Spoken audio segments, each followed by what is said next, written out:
দেখো এখানে ভেন্ডিগুলো ভালো করে ধুয়ে পরিষ্কার করে তারপরে কেটে নিয়েছি। আজকের ভেন্ডি পোস্ত করব, কিন্তু ভেন্ডি পোস্তটা একটু অন্য রকমের করব। সবাই তো সব সময় ভেন্ডি পোস্ত খায়, তো এই ভেন্ডি পোস্তটা খেয়ে দেখো বন্ধুরা, তোমাদের খুব ভালো লাগবে। তো আমি ভেন্ডি পোস্তটা আজকে অন্য রকম একটু করব। তো দেখো সবার প্রথমে ভেন্ডিটা কেটে নিয়েছি, পরিষ্কার করে ধুয়ে তারপরে কেটে নিয়েছি, ছোটো ছোটো করে পিস করে নিয়ে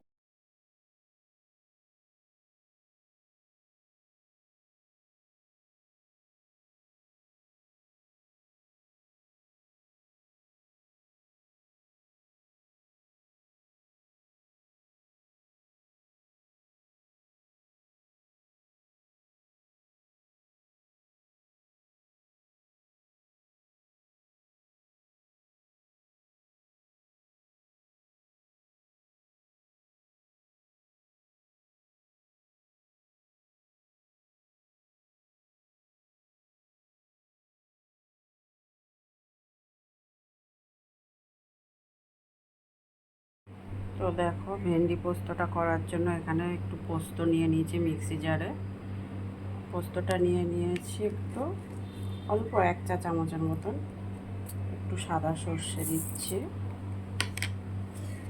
একটু লাল সর্ষেটা দিয়ে দিচ্ছি, 2টো কাঁচা লঙ্কা দিচ্ছি, আর একটুখানি চালমগজ দিচ্ছি। এটা দিয়ে পেস্ট করব।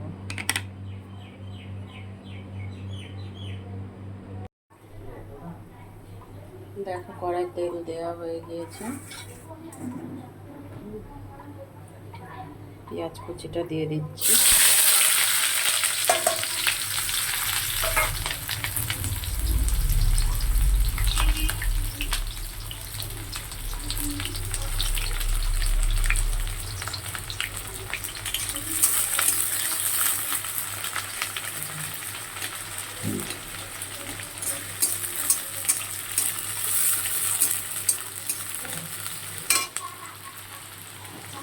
আলুটা দিয়ে দিলাম।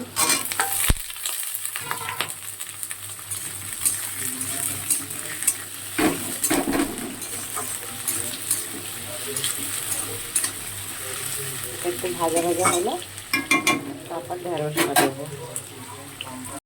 দেখো আলু আর পেঁয়াজটা ভাজা ভাজা হয়ে গিয়েছে। এখানে আমি ভেন্ডিগুলো এবার দিয়ে দেবো, কাটা ভেন্ডিগুলো।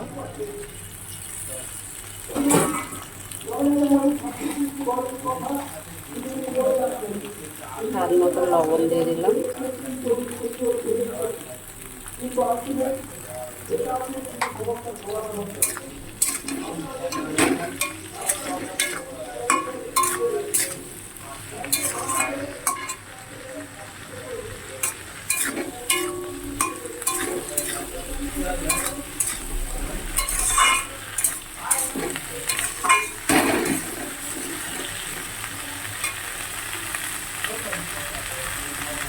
একটু ভাজা ভাজা হবে, তারপর পোস্তটা দেবো। এটাও একটু ভাজা ভাজা হয়ে গিয়েছে।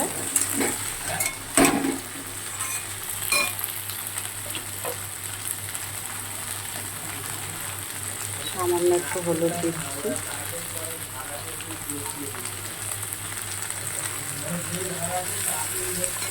মশলাটা দিয়ে দিচ্ছি যেটা পেস্ট করেছিলাম।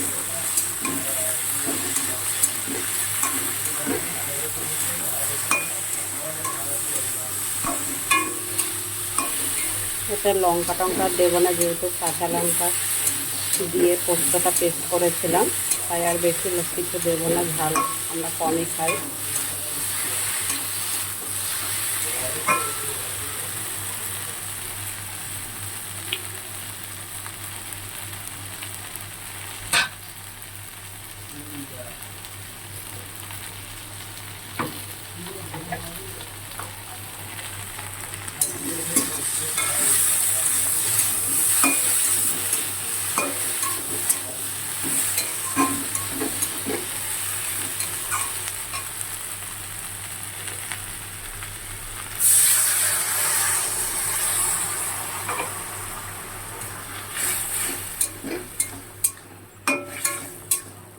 একটু হোক, তারপর নামিয়ে নেব।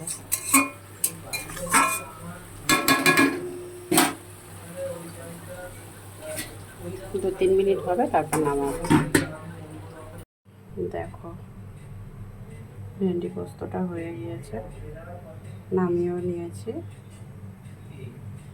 এইভাবে তোমরা বানিয়ে খেও বন্ধুরা, খুব ভালো লাগবে।